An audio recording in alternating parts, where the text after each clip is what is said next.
Let me set the scene.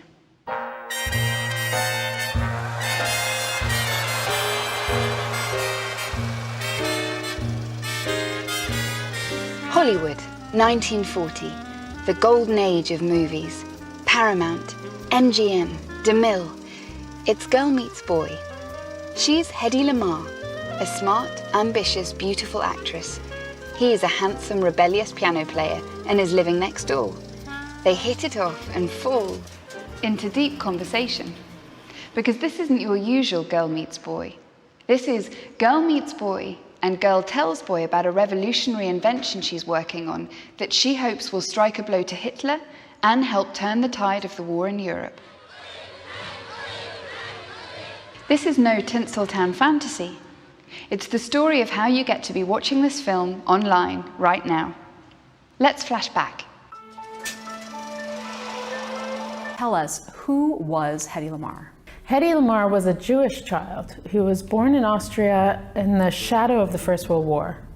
And then she became extraordinarily beautiful when she was about, say 10, 11 years old. Stories from her childhood suggest she had a knack for inventing from the start.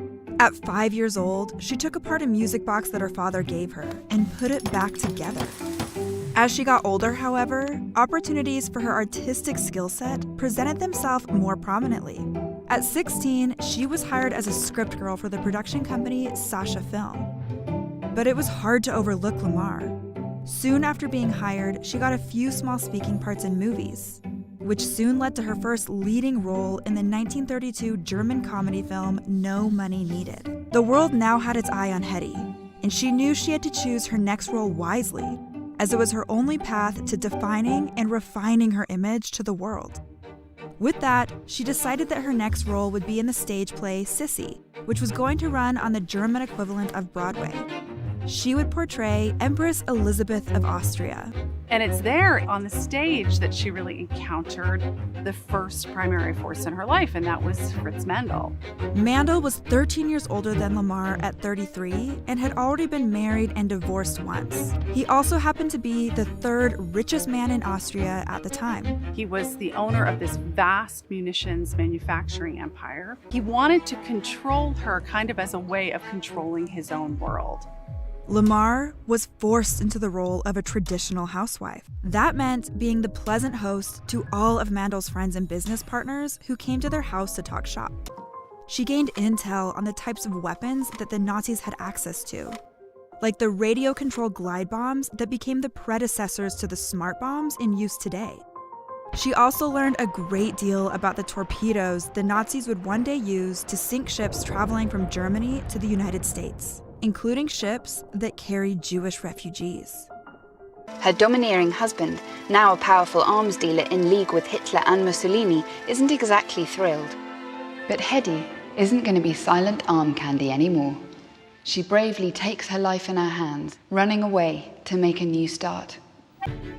Hedy Lamarr landed in Hollywood in October of 1937 and immediately got to work on her first American film, Algiers. The 1938 movie was a smash hit. Discovered by Hollywood, Hedy was soon box office dynamite, playing opposite legends like Clark Gable and Spencer Tracy. She was a megastar, known as the most beautiful woman in films. Not a problem for Hedy, who said it was easy for a girl to be glamorous. You just had to stand still and look stupid. But Hedy was far from stupid, and she had no intention of standing still. Inventing was her hobby.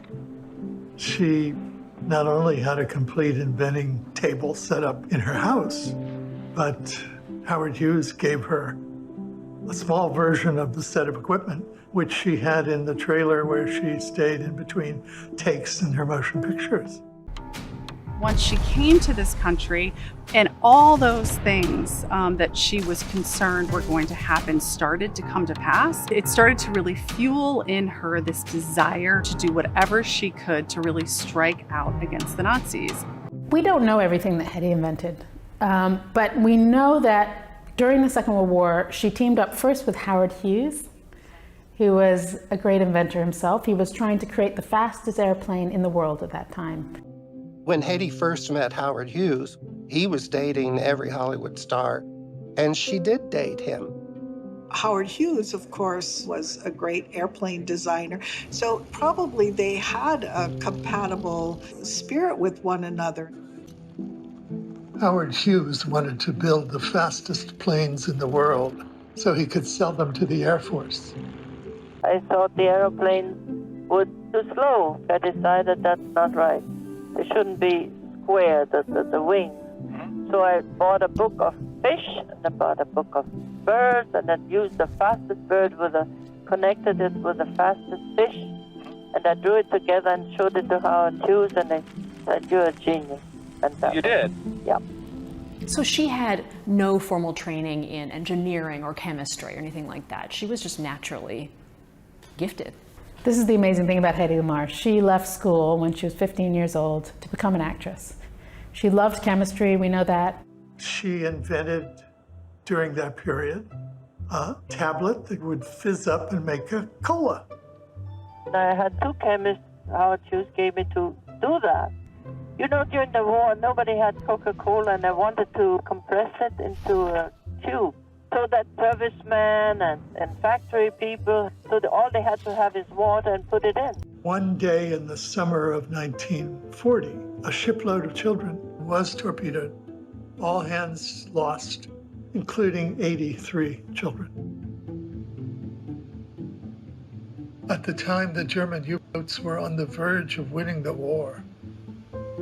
They seemed to be unsinkable because they easily outmaneuvered the outdated British torpedoes.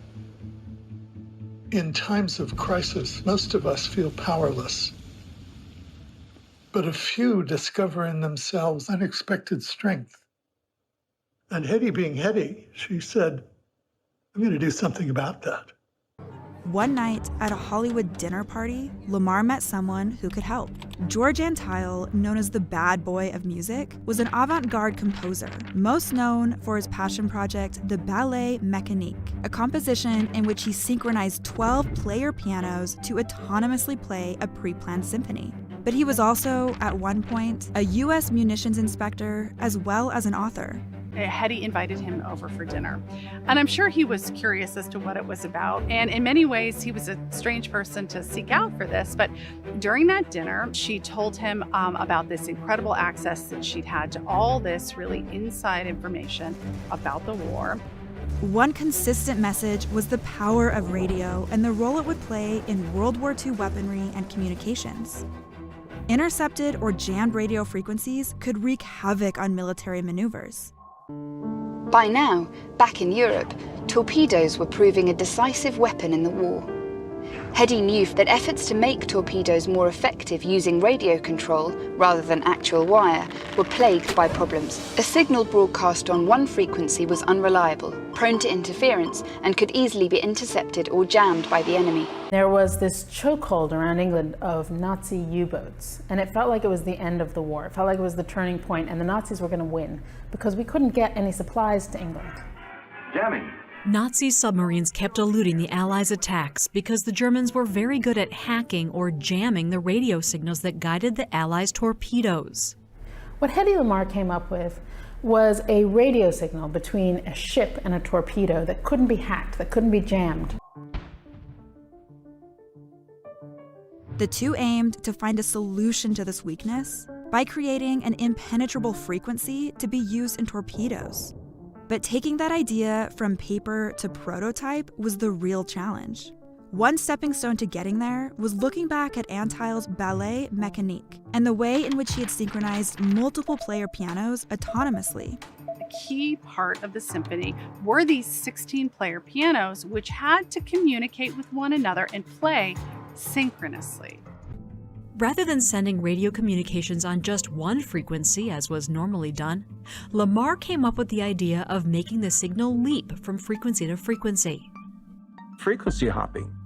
You couldn't jam it because you'd only jam a split second of it in a single frequency.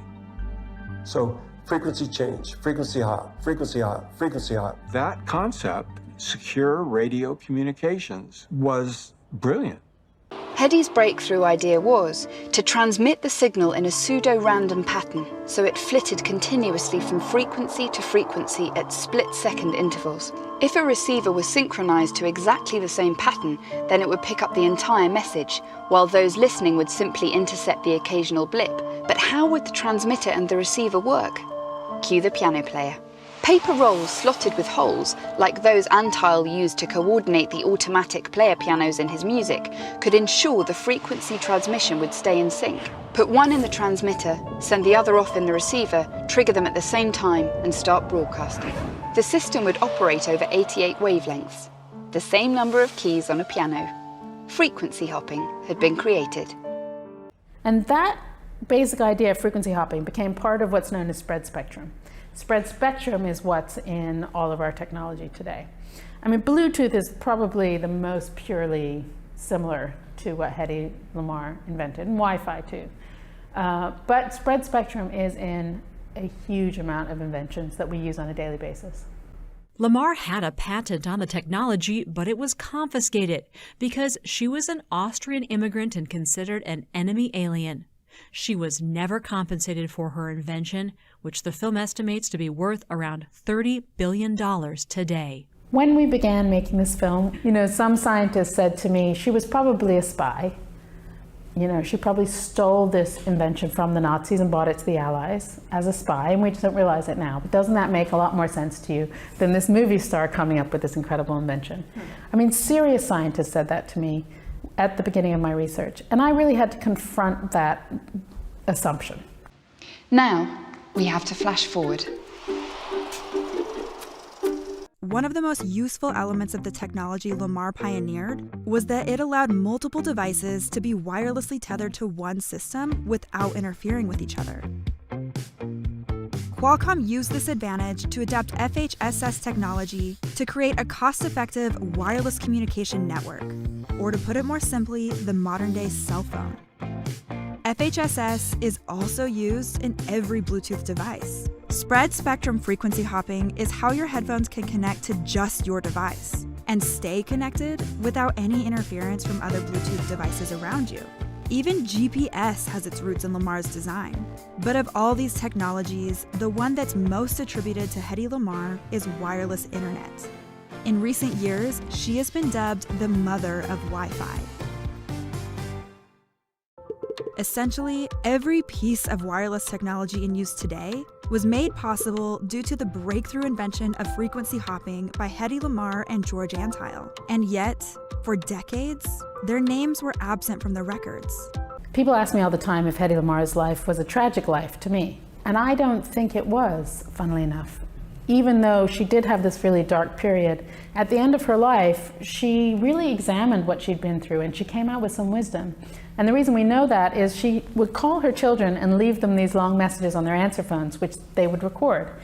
And on one of her answer phone messages, we found her really trying to tell her son the message of her life through this poem. Give the world the best you have, and you'll be kicked into the sea. Give the world the best you've got anyway. And in the poem, she's saying to him, you might feel kicked in the teeth. You might feel that the world never understands you or applauds you for your greatest achievements. But you know what? Do it anyway. Do it anyway, because it's in the doing, this great thing that will change the world, that you will find the meaning of your life.